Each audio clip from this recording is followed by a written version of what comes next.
Hello everyone, welcome back our channel. So today I going to start a new topic. आज हम discuss करने वाले हैं unit number 2 start करने वाले हैं, जिसमें हम डिस्कस करेंगे इनवॉल्यूशन ऑफ मैनेजमेंट थॉट्स क्या होता है, एंड या बोल सकते हैं अप्रोच टू मैनेजमेंट क्या होता है, या फिर एग्जाम के पॉइंट ऑफ से देखा जाए क्वेश्चन आ सकता है कि मैनेजमेंट थॉट्स की थ्योरी लिखिए, है ना। तो ये इसमें हम लोग जो आज डिस्कस करने वाले हैं, ये आपको थ्योरीज लिख के आनी है, और ये जो अप्रोचेस हम लोग डिस्कस करने वाले हैं इसको आपको एग्जाम के पॉइंट ऑफ से यहाँ लिख के आना है, ठीक है। सबसे पहले हम जानते हैं कि involution of management thoughts actual में होता क्या है। इन्वॉल्यूशन ऑफ मैनेजमेंट थॉट्स का मतलब होता है कि मैनेजमेंट की जर्नी में जो बदलाव आए, जो डेवलप हुआ मैनेजमेंट में, धीरे धीरे जो डेवलपमेंट आए, तो उसके बारे में यहाँ पे बताया गया है कि मैनेजमेंट एक्चुअल में जो बना तो कैसे बना, स्टेप बाय स्टेप कैसे बना। ये सारी चीजें हम लोग आज डिस्कस करने वाले हैं। ओके, तो वीडियो को करते हैं स्टार्ट। फर्स्ट देखेंगे हम क्लासिकल अप्रोच मैनेजमेंट। अब हम देखते हैं क्लासिकल अप्रोच मैनेजमेंट एक्चुअल में होता क्या है, जो कि कब आया, अराउंड 1990 के अराउंड में आया। अब हम देखते हैं क्लासिकल अप्रोच मैनेजमेंट एक्चुअल में होता क्या है। क्लासिकल मैनेजमेंट अप्रोच में देखा गया है कि ऑर्गेनाइजेशन में, किसी भी ऑर्गेनाइजेशन में सिर्फ और सिर्फ कहाँ ध्यान दिया जाता है, काम में ध्यान दिया जाता है, वर्क में ध्यान दिया जाता है। सीधा एग्जाम्पल अगर में देखा जाए कि जो क्लासिकल अप्रोच मैनेजमेंट का मेन फोकस किस में होता है, फिजिकल रिसोर्सेज में हो जाता है। फिजिकल रिसोर्सेज में क्या आ जाते हैं, बिल्डिंग्स आ जाती है, स्टेटिक्स आ जाती है, मतलब कि सिर्फ स्ट्रक्चर पे ध्यान दिया जाता है कि काम किस तरीके से हो रहा है, काम कैसे हो रहा है, सिर्फ और सिर्फ उसमें ध्यान दिया जाता है क्लासिकल अप्रोच मैनेजमेंट में, कि काम को कैसे फास्ट किया जाए, काम को जल्दी कैसे कंप्लीट किया जाए, काम को किस तरीके से किया जाए कि ताकि वो काम जल्दी कंप्लीट हो जाए। ये सारी चीजों में फोकस रहता है, ठीक है। तो इसी के अंदर हम मैनेजमेंट भी पढ़ते हैं कि एक्चुअल में क्या क्या मैनेजमेंट आए, ये डिस्कस करते हैं। तो फर्स्ट जो मैनेजमेंट है, साइंटिफिक मैनेजमेंट। साइंटिफिक मैनेजमेंट कब आया, अराउंड 1910 के अराउंड में आया, और इसको किसने दिया था, फ्रेडरिक विंस्टोन टेलर ने दिया था, जिसको हम बोलते हैं FW टेलर ने दिया था। FW टेलर ने साइंटिफिक मैनेजमेंट में बताया कि जो मैनेजमेंट है, साइंटिफिक मैनेजमेंट को आप अगर मैनेजमेंट को साइंस के अकॉर्डिंग अगर आप कंप्लीट करते हैं या फिर साइंस के अकॉर्डिंग आप चलाते हैं, तो मैनेजमेंट बहुत अच्छा तरीका होता है, मतलब अच्छे तरीके से चलता है, और इसका रिजल्ट भी पॉजिटिव वे में आता है। कैसे देखते हैं। FW टेलर ने बताया कि अगर आप साइंटिफिक मैनेजमेंट को अपनाते हैं, साइंस के अकॉर्डिंग अगर आप मैनेजमेंट को चलाते हैं, तो उन्होंने एक प्रिंसिपल या फिर थ्योरिस्ट बोल सकते हैं, उन्होंने एक थ्योरी दिया था कि science not a rule of thumb. मतलब साइंस अंगूठे का नियम नहीं है। इसका मतलब होता है कि साइंस एक अंदाजे के साथ में चलने वाला काम नहीं है, आप एक अनुभव के साथ में काम करते हैं। तो साइंस में क्या होता है, पहले एक्सपेरिमेंट होता है, फिर आप क्या करते हैं, उस चीज को फॉलो करते हैं।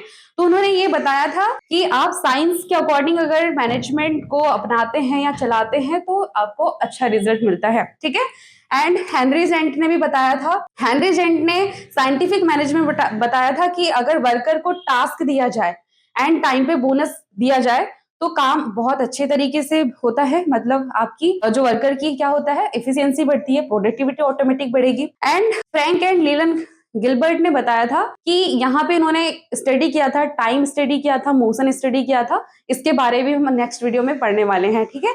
आई होप आप सभी को साइंटिफिक मैनेजमेंट का पता, मतलब समझ आया होगा कि एक्चुअल में साइंटिफिक मैनेजमेंट क्यों लिया गया था मैनेजमेंट में, है ना। अब देखते हैं सेकंड जो मैनेजमेंट दिया था, एडमिनिस्ट्रेटिव मैनेजमेंट दिया था। एडमिनिस्ट्रेटिव मैनेजमेंट का जो आया था अराउंड 1910 के अराउंड में आया था। ये भी किसने दिया था एडमिनिस्ट्रेटिव मैनेजमेंट को, हेनरी फेयोल ने दिया था। हेनरी फेयोल ने यहाँ पे इस थ्योरी के अकॉर्डिंग बताया हुआ था, इस अप्रोच के अकॉर्डिंग बताया हुआ था कि आप जो भी काम करते हैं, तो आप काम को डिवीजन कर दीजिए। आप काम को, मतलब जो काम है उसके अकॉर्डिंग आप सही इंसान को, मतलब राइट पर्सन राइट जॉब, मतलब वही काम को आप उसके मतलब वर्कर स्किल्ड पर्सन के अकॉर्डिंग बांट दिया जाए। मतलब यहाँ पे एडमिनिस्ट्रेटिव मैनेजमेंट में हेनरी फेयोल ने 14 प्रिंसिपल्स के बारे में बताया हुआ है कि आप काम को उस 14 प्रिंसिपल्स को अप्लाई करके आप काम को कैसे आसान बनाते हैं, अपने ऑर्गेनाइजेशन में फॉलो करते हैं,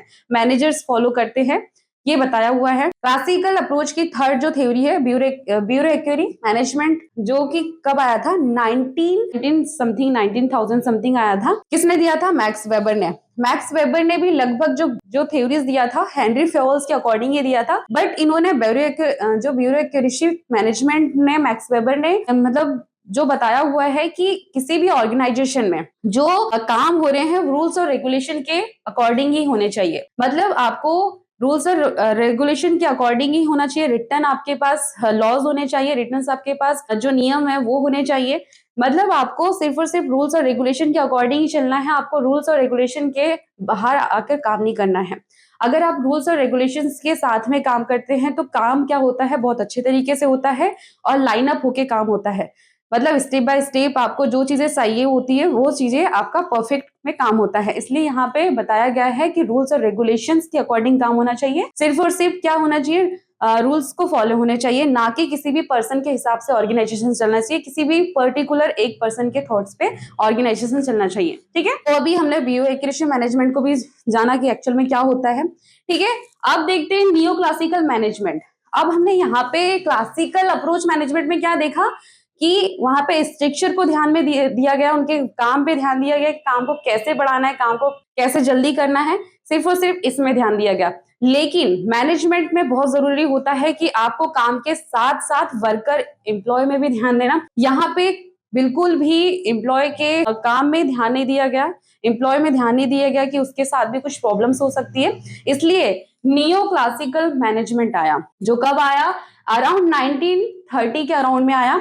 यहाँ पे दो प्रकार के हम लोग अप्रोचेस पढ़ने वाले हैं। ठीक है, तो सबसे पहले समझ लेते हैं कि नियो क्लासिकल मैनेजमेंट में एक्चुअल में क्या होता है। नियो क्लासिकल मैनेजमेंट में बताया गया है कि जो आपके यहाँ पे जो किसी भी ऑर्गेनाइजेशन में जो वर्कर काम करते हैं वो भी एक इंसान है, उनको भी मशीन नहीं है जो कि हमेशा वो काम ही करते रहे, उनके साथ भी प्रॉब्लम्स आती है, उसके भी इमोशंस होते हैं, उनकी भी कुछ नीड्स होती है। उनको क्या किया गया है इसमें डिफाइन किया गया है। तो पहला क्या देखते हैं, ह्यूमन रिलेशन अप्रोच। जैसे मैंने अभी बताया कि ह्यूमंस रिलेशंस को वहां पे फोकस किया गया है कि ह्यूमंस के साथ भी क्या क्या प्रॉब्लम्स आती है, उसकी भी कुछ नीड्स होती है, जैसे सैलरी नीड्स होती है, उसको भी आप टाइम टू टाइम पे करें तो उसमें वो एक नीड्स हो जाती है। ठीक है, एंड क्या इसको किसने दिया था, अराउंड 1930 के अराउंड में ह्यूमन रिलेशन अप्रोच आया था, जिसको दिया था एल्टन मायो ने। एल्टन मायो ने हार्थोन एक्सपेरिमेंट में देखा कि जो वर्कर्स के साथ में कम्युनिकेशन किया जाता है और उनके साथ में क्या किया जाता है, रिस्पेक्ट दिया जाता है उनको, तो ये सारी चीजें उन्होंने देखा और यहाँ पे ह्यूमन रिलेशन अप्रोच को उन्होंने हमें दिया। ठीक है,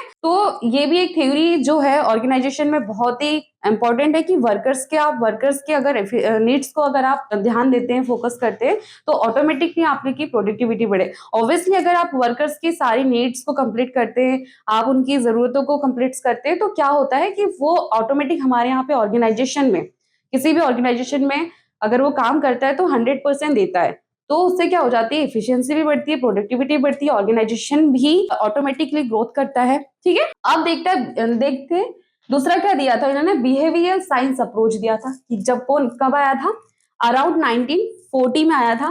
किसने दिया था, इनके हम 3 टाइप्स के यहाँ पे इन्होंने थ्योरिस्ट पढ़ेंगे, मतलब कि मास्लो ने दिया था, हेल्सबर्ग ने दिया था और लिंकर्ट ने दिया था। अब बिहेवियर साइंस अप्रोच क्या होता है कि ह्यूमंस के बिहेवियर्स को भी ध्यान दिया जाता है, उनके सोशल नीड्स में भी ध्यान दिया जाता है, उनके बिहेवियर में भी ध्यान दिया जाता है, ताकि क्या हो, जो वर्कर हो हमारे यहाँ पे वो अपना 100% दे, है ना।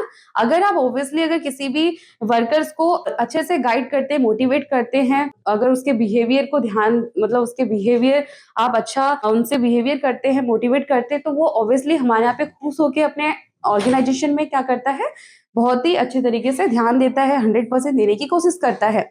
इसलिए यहाँ पे बताया गया है। इन्होंने एक बहुत ही यहाँ पे एक थ्योरी के अकॉर्डिंग बताया हुआ है कि मतलब किसी भी ऑर्गेनाइजेशन में जो एंड बिहेवियरल साइंस अप्रोच के अकॉर्डिंग इन्होंने यहाँ पे बताया हुआ है कि आपको किसी भी ऑर्गेनाइजेशन में स्ट्रक्चर में एक हायरार्की बना के काम करने होते हैं, मतलब टॉप टू बॉटम होके आपको काम करना होता है, हर एक जो स्टेप होती है उसको फॉलो करनी होती है। तो इससे क्या हो जाता है, आपके मैनेजमेंट में बहुत ही इफिशियंसी के साथ में काम होता है एंड आपकी प्रोडक्टिविटी भी जल्दी ग्रोथ होती है। ठीक है, कि अभी हमने क्या क्या डिस्कस किया कि ऑर्गेनाइजेशन के काम में भी ध्यान दे दिया एंड उसके बाद ह्यूमन में भी ध्यान दे दिया, हम लोग ने ह्यूमन रिलेशन में भी ध्यान दे दिया, उनके बिहेवियर में भी ध्यान दे दिया। बट लेकिन ऑर्गेनाइजेशन में सिर्फ और सिर्फ वर्कर एंड ह्यूमंस जो एम्प्लॉयज होते हैं वही नहीं होते, मैनेजर्स भी होते हैं। तो वहां पे मैनेजर्स के प्रॉब्लम्स को ध्यान में रखते हुए मॉडर्न अप्रोच टू मैनेजमेंट आया, मतलब कि ऑर्गेनाइजेशन में डायनामिक प्रॉब्लम्स भी आ जाती है ना। थर्ड जो अप्रोच आया,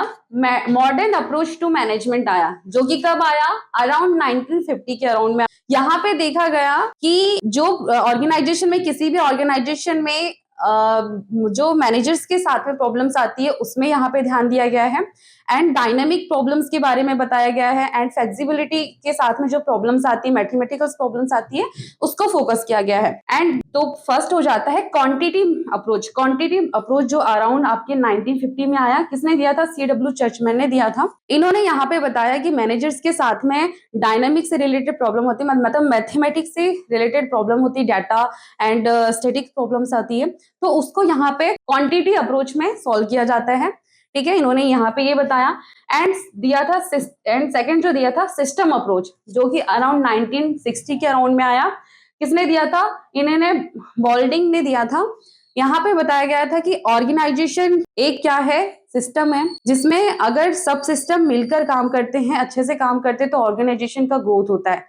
ऑब्वियसली अगर एक सिस्टम है, उसका सब सिस्टम अच्छे से काम करेगा तो सिस्टम पूरा अच्छे से काम करेगा। इसलिए ऑर्गेनाइजेशन को कंपेयर किया गया है सिस्टम से। इन्होंने यहाँ पे बताया है कि सब सिस्टम अगर अच्छे से काम करता है तो ऑटोमेटिकली क्या हो जाता है, ऑर्गेनाइजेशन का एक सिस्टम बहुत अच्छे से काम होता है। तो आपको क्या है, यूनिटी बना के काम करनी है, यूनिटी आप कमांड के साथ में काम करना है और आपको एकता बना के काम करना होता है। ओके, एंड लास्ट देखते हैं कंटिजेंसी थ्योरी।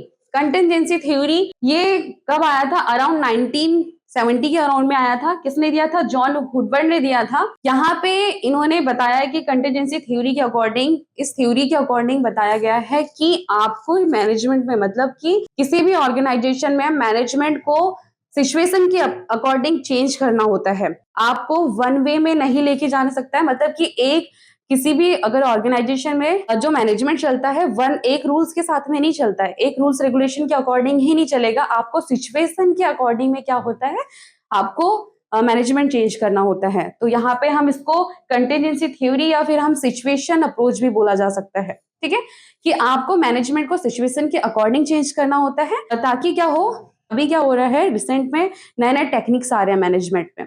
अगर हम टेक्निक्स के को ध्यान नहीं दिए, हम लोग इसको इग्नोर कर दिए, नए नए जो टेक्निक आ रहे हैं उसको इग्नोर कर दिए, हम लोगों ने अपने जो ऑर्गेनाइजेशन में रूल्स और रेगुलेशन को ही फॉलो करे, टेक्निक को फॉलो नहीं किए, तो हम क्या हो सकते हैं, पिछड़ सकते हैं, हम अपने ऑर्गेनाइजेशन में पीछे जा सकते हैं, सिर्फ और सिर्फ अपनी एक मतलब टेक्निक्स को अपनाएंगे। लेकिन अगर हम लोग टेक्नोलॉजी के अनुसार अगर हम लोगों ने चेंज नहीं हुए, तो हम हो सकता है कि हम पीछे रह जाए, है ना, अपने ऑर्गेनाइजेशन में ग्रोथ नहीं कर पाए।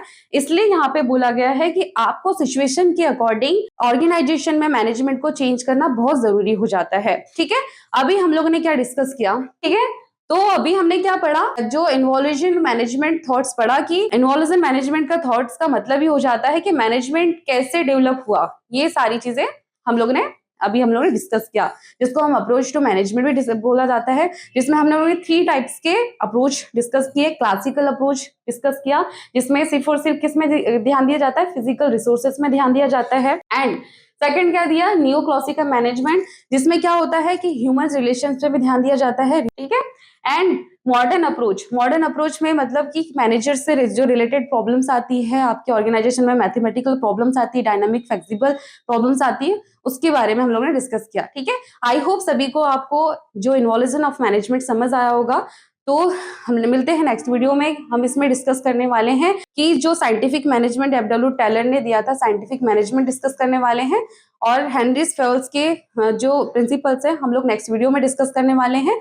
तो आई होप आप सभी को ये वीडियोस अंडरस्टैंड हुए होंगे। Thanks for watching this video, thank you so much.